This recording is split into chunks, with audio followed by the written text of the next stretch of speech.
Hello everyone, आज के video में हम पढ़ने वाले हैं क्लास 7 का मैथ एक्सरसाइज 7.1 हम लोग पढ़ रहे थे। इस चैप्टर का हमने क्वेश्चन नंबर 1, 2 और 3 सॉल्व कर लिया था। आज के वीडियो में हम बाकी का क्वेश्चन सॉल्व करेंगे। क्वेश्चन नंबर 4 से हम लोग स्टार्ट करेंगे।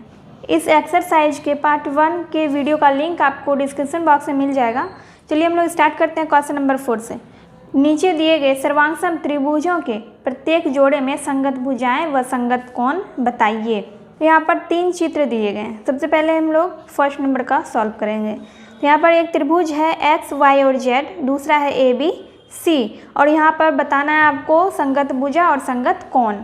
यहाँ पर लिखा गया है त्रिभुज एक्स वाई जेड सर्वांगसम त्रिभुज ए बी सी। तो इसका मतलब ये हुआ कि इस त्रिभुज की, इस दोनों त्रिभुज की ये तीनों भुजाएं बराबर है। इस त्रिभुज की भुजाओं की माप जितना है उतने ही माप की इस त्रिभुज की भुजाएं हैं। ठीक है, मतलब इस त्रिभुज की भुजाएं इस त्रिभुज की भुजाओं के बराबर है और इस त्रिभुज का कोण इस त्रिभुज के कोण के बराबर है। तो हमें यहाँ पर इसका संगत भुजा और संगत कोण बताना है। त्रिभुज एक्स वाई जेड में यहाँ पर 90 डिग्री का कोण बन रहा है, यानी कि समकोण बन रहा है, और ए बी सी में यहाँ पर समकोण बन रहा है। ठीक है, यहाँ पर 90 डिग्री का कोण और यहाँ पर 90 डिग्री का कोण। तो जब ये दोनों त्रिभुज बराबर है तो अगर हम इस त्रिभुज को इस त्रिभुज के ऊपर रखेंगे तो ये त्रिभुज इस त्रिभुज को पूरी तरह से ढक लेगा। ढकने के बाद क्या होगा, कोण ए जो है वो यहाँ पर आ जाएगा और बी यहाँ पर आ जाएगा और सी यहाँ पर आ जाएगा। तो हमें बताना है सर्वांगसम भुजा। जब हमने इस त्रिभुज को इससे पलटाया तो आप देख सकते हैं कि एक्स वाई और ए बी बराबर है। ठीक है, एक्स वाई भुजा और ए बी भुजा, ये वाली भुजा इस भुजा के बराबर है। तो यहाँ पर पूछ रहा है एक्स वाई की संगत भुजा क्या है। एक्स वाई की संगत भुजा क्या है? एक्स वाई की संगत भुजा हो जाएगी ए बी। वाई जेड की संगत भुजा क्या है? वाई और जेड की। तो वाई जेड की जगह पे यहाँ पे क्या है? बी और सी, बी सी, यानी कि वाई जेड भुजा बी सी भुजा के बराबर है। ये वाई जेड भुजा जो है ये बी सी भुजा के बराबर है। एक्स जेड की संगत भुजा क्या है? एक्स जेड की जगह पर क्या आ गया है? ए सी। तो एक्स जेड किसके बराबर है? ए सी के बराबर है। अब यहाँ पर हमें बताना है संगत कोण। कोण एक्स, यहाँ पर है कोण एक्स, कोण वाई और कोण जेड। तो इन तीनों कोण का संगत कोण कौन सा है? इस त्रिभुज को इस त्रिभुज पे रखने के बाद कोण ए कहाँ पर आता है? कोण एक्स के जगह पर। कोण एक्स का संगत कोण हो जाएगा कोण ए। कोण वाई के जगह पर क्या आ रहा है? कोण बी। तो कोण वाई का संगत कोण हो जाएगा कोण बी। जेड का संगत कोण कोण सी हो जाएगा। ठीक है, इस त्रिभुज को जब हम इस त्रिभुज पे पलटा के रखेंगे तो देख रहे हैं आप कि कोण जेड की जगह पर कोण सी आ रहा है। तो कोण सी हो जाएगा कोण जेड का संगत कोण। चलिए अब सेकेंड नंबर का बनाते हैं। सेकेंड नंबर में है त्रिभुज ए बी सी सर्वांगसम त्रिभुज ए बी डी। यहाँ पर 2 त्रिभुज है। एक है त्रिभुज ए बी सी, यानी कि ये वाला पूरा त्रिभुज, ये एक त्रिभुज हो गया, ये पूरा एक त्रिभुज हो गया। दूसरा है त्रिभुज ए बी डी, यानी कि ये वाला त्रिभुज। तो इसको हम अलग अलग बना लेते हैं पहले। ठीक है, इन दोनों त्रिभुज को हम कॉपी में अलग अलग बना लेते हैं। जैसे यहाँ पर बना हुआ है ये वाला त्रिभुज, वैसे ही हम कॉपी में भी बनाएंगे। पहले है सी ए भुजा, यानी कि ए सी भुजा। तो यहाँ पर हम देंगे ए सी भुजा, ए सी। यहाँ पर सी है और ए है। फिर एक भुजा है, तो इसका नाम क्या है? इसका नाम है ए बी। यहाँ पर लिखेंगे ए बी और फिर इसको हम इससे मिला देंगे, तो ये सी बी। तो हमने ये वाला त्रिभुज बनाया, त्रिभुज ए बी सी। अब ये वाला त्रिभुज हम बनाएंगे। पहले यहाँ पर देंगे डी बी भुजा, डी और बी। फिर एक ये भुजा है जिसका नाम है ए बी। इसका नाम क्या है? A B. और इसको हम इससे इस तरह से मिला देंगे, इसका नाम है ए डी।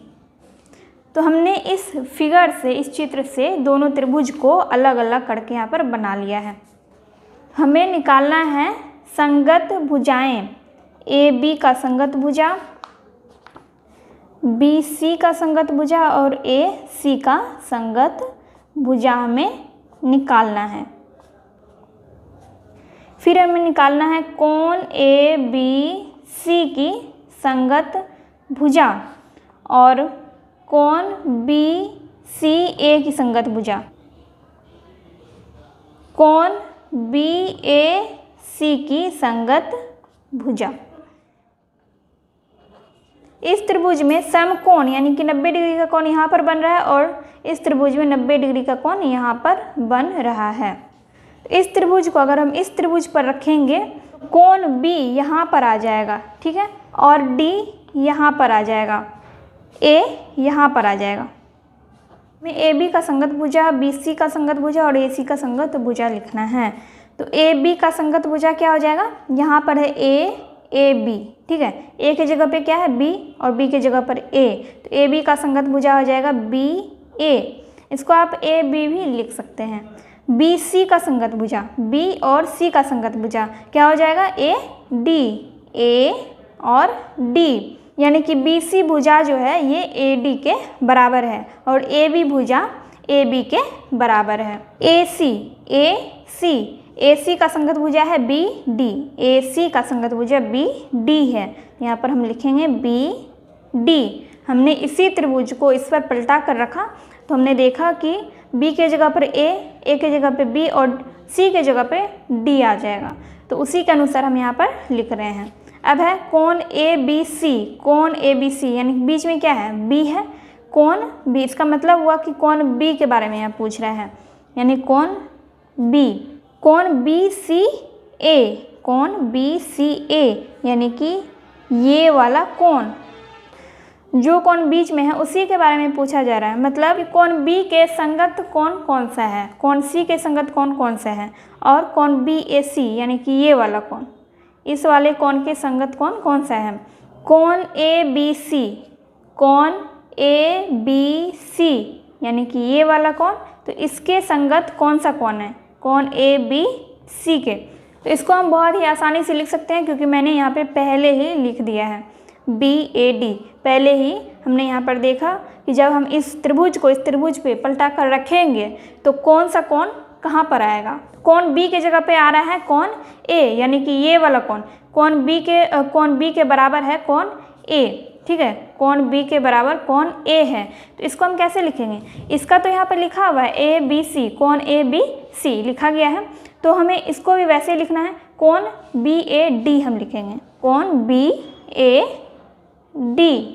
यानी कि कोण ABC सर्वांगसम है कोण BAD के। वैसे ही अब यहाँ पे कोण BCA यानी कि कोण C के बारे में पूछ रहा है, इस कोण के बारे में पूछ रहा है, इसके सर्वांगसम कौन सा कोण है, तो कोण C की जगह पर कौन सा कोण आ रहा है, D आ रहा है, ठीक है, यानी कि ये वाला कोण C जो है कोण D के सर्वांगसम है। तो इसको हम लिखेंगे कैसे, इसको लिखा गया है कोण BCA, तो इसको हम लिखेंगे कोण BDA भी लिख सकते हैं या फिर ADB भी लिख सकते हैं। हम लिखेंगे कोण ADB, यहाँ पर हो गया कोण BAD और इसका हो गया कोण ADB। अब है कोण BAC यानी कि कोण A के बारे में पूछ रहा है, तो कोण A कहाँ पर है, यहाँ पर है, तो कोण A किसके सर्वांगसम है, कोण B के सर्वांगसम है। तो हम इसको कैसे लिखेंगे, इसको लिखा गया है कोण BAC, इस तरह से लिखा गया है, तो कोण B को हम कैसे लिखेंगे, तो इसको हम लिखेंगे कोण ABD या फिर कोण DBA। यहाँ पर हम लिखेंगे कोण AB और D। कोण ABC सर्वांगसम है कोण BAD के, कोण BCA सर्वांगसम कोण ADB और कोण BAC सर्वांगसम कोण ABD। तो ये हो गया हमारा सेकेंड नंबर का क्वेश्चन। थर्ड नंबर का क्वेश्चन अब हम यहाँ पर बनाते हैं। थर्ड नंबर में है त्रिभुज ABD सर्वांगसम त्रिभुज CBD, त्रिभुज ABD यानी कि ये वाला त्रिभुज हो गया फर्स्ट, और त्रिभुज CDB यानी कि ये सेकंड नंबर का त्रिभुज। तो हम इस दोनों त्रिभुज को अलग अलग बनाएंगे, ठीक है। तो यहाँ पर हम इसी तरह से एक त्रिभुज बना लेते हैं।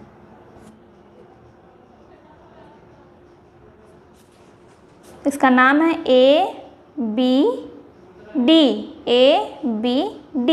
तो ये हमारा फर्स्ट त्रिभुज हो गया। सेकेंड नंबर का त्रिभुज बनाते हैं। यहाँ पर है त्रिभुज CDB।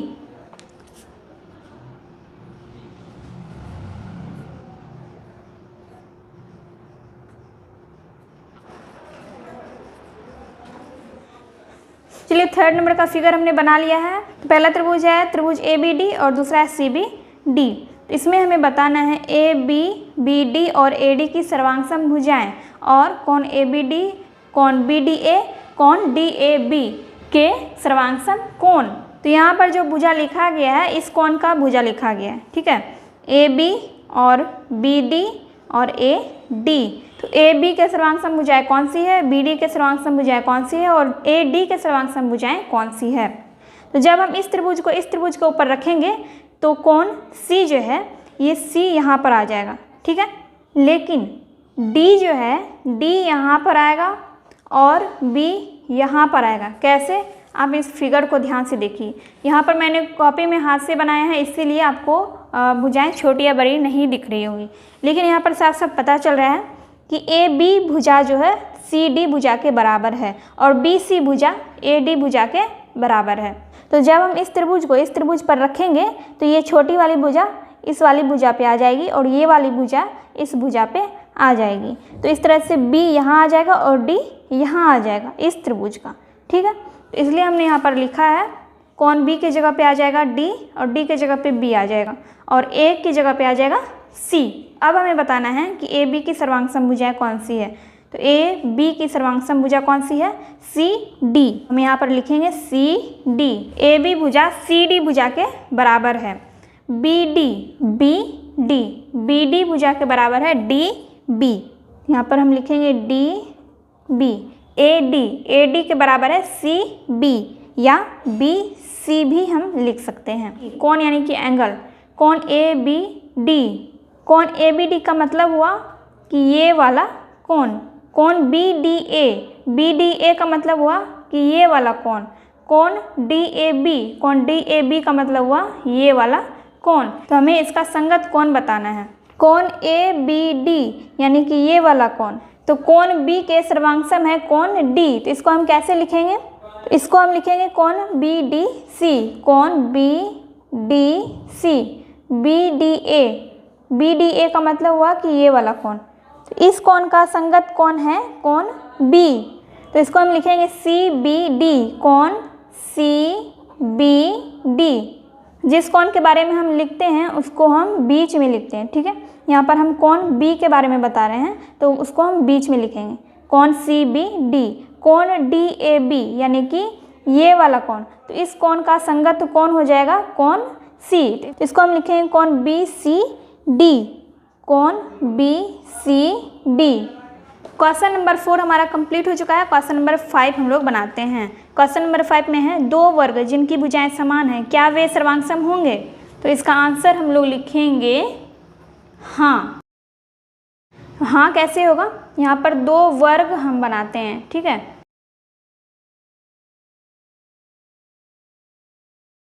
तो यहाँ पर बोल रहा है दो वर्ग जिनकी भुजाएं समान है। तो यहाँ पर मैंने दो वर्ग बनाया है और हम लोग जानते हैं कि वर्ग की चारों भुजाएं समान होती है। तो जितने भी सेंटीमीटर की इस वर्ग की भुजाएं हैं उतने ही सेंटीमीटर की इस वर्ग की भुजाएं हैं, तभी दो वर्ग सर्वांगसम हो सकता है। मान लीजिए कि इस वर्ग की भुजा 2 सेंटीमीटर है और इस वर्ग की भुजा भी 2 सेंटीमीटर है। मतलब इस वर्ग की एक भुजा अगर 2 सेंटीमीटर है तो ये तीनों भुजाएं भी 2 सेंटीमीटर की होगी और इस वर्ग की एक भुजा अगर 2 सेंटीमीटर है तो इस तीनों भुजा की लंबाई भी 2 सेंटीमीटर की होगी, तभी ये दोनों वर्ग सर्वांगसम होगा। इसीलिए हमने इसका आंसर हाँ लिखा है। दो वर्ग जिनकी भुजाएं समान हैं क्या वे सर्वांगसम होंगे। इसका आंसर होगा हाँ। 6 नंबर का क्वेश्चन है एक आयत की लंबाई 10 सेंटीमीटर तथा चौड़ाई 8 सेंटीमीटर है तथा दूसरे आयत की लंबाई 12 सेंटीमीटर तथा चौड़ाई 8 सेंटीमीटर है। दोनों आयत को सर्वांगसम करने हेतु यानी कि सर्वांगसम करने के लिए पहले आयत की लंबाई को कितना बढ़ाना होगा। तो चलिए पहले हम दो आयत बनाते हैं। पहले आयत की लंबाई है 10 सेंटीमीटर और इसकी चौड़ाई है 8 सेंटीमीटर। तो हम यहाँ पर लिख देते हैं इसकी लंबाई और चौड़ाई। तो ये हो गया हमारा पहला आयत। दूसरा आयत बनाते हैं। तो दूसरे आयत की लंबाई है 12 सेंटीमीटर और इसकी चौड़ाई है 8 सेंटीमीटर। तो यहाँ पर अब ये कह रहा है कि दोनों आयत को सर्वांगसम करने के लिए पहले आयत की लंबाई को कितना बढ़ाना होगा। तो बहुत ही सिंपल सा सवाल है। 10 सेंटीमीटर इसकी लंबाई है, तो इसकी लंबाई को हम 2 सेंटीमीटर और बढ़ा देंगे तो ये दूसरे आयत के बराबर हो जाएगा, यानी कि इस आयत के सर्वांगसम हो जाएगा। यहाँ पर आपको ये आयत बड़ा लग रहा होगा, लेकिन जब आप एग्जैक्ट 12 सेंटीमीटर की लंबाई लेकर और 8 सेंटीमीटर की चौड़ाई लेकर आयत बनाएंगे तो दोनों समान ही बनेगा। तो हम पहले आयत को दूसरे आयत के सर्वांगसम करने के लिए पहले आयत की लंबाई को 2 सेंटीमीटर और बढ़ा देंगे तो वो दूसरे आयत के सर्वांगसम हो जाएगा। तो इसका आंसर हो जाएगा 2 सेंटीमीटर। 6 नंबर का आंसर 2 सेंटीमीटर। यहाँ पर हम लिख देंगे आयत, पहले आयत की लंबाई 2 सेंटीमीटर बढ़ाना होगा, तभी वो आयत दूसरे आयत के सर्वांगसम होगा।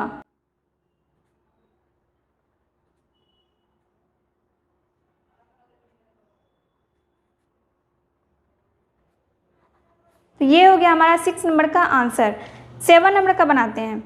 चित्र 7.12 में बने 2 वृत्त क्या सर्वांगसम होंगे? यदि हाँ तो क्यों? तो ये दोनों वृत्त सर्वांगसम है क्योंकि इस दोनों वृत्त की त्रिज्या समान है। इस वृत्त की त्रिज्या भी 2 सेंटीमीटर है और इस वृत्त की त्रिज्या भी 2 सेंटीमीटर है। तो यहाँ पर जब आप पढ़ेंगे तो यहाँ पर लिखा हुआ है, देखिए 2 वृत्तों की सर्वांगसमता में लिखा हुआ है 2 वृत्त सर्वांगसम होंगे यदि उनकी त्रिज्या बराबर हो, यानी कि 2 वृत्त तभी सर्वांगसम होता है जब उनकी त्रिज्याएं बराबर होती है। तो 7 नंबर देख के हम यहाँ पर लिखेंगे हाँ, क्योंकि दोनों वृत्त की त्रिज्याएं समान माप की है। ये दोनों वृत्त सर्वांगसम है क्योंकि इस दोनों वृत्त की त्रिज्याएं समान माप की है। इस वृत्त की त्रिज्या भी 2 सेंटीमीटर है और इस वृत्त की त्रिज्या भी 2 सेंटीमीटर है। इस तरह से हमारा एक्सरसाइज 7.1 कंप्लीट हो चुका है। नेक्स्ट वीडियो में हम एक्सरसाइज 7.2 स्टार्ट करेंगे। ये वीडियो अगर हेल्पफुल लगी हो तो वीडियो को लाइक कीजिए, कमेंट कीजिए और अपने दोस्तों के साथ वीडियो को शेयर कीजिए।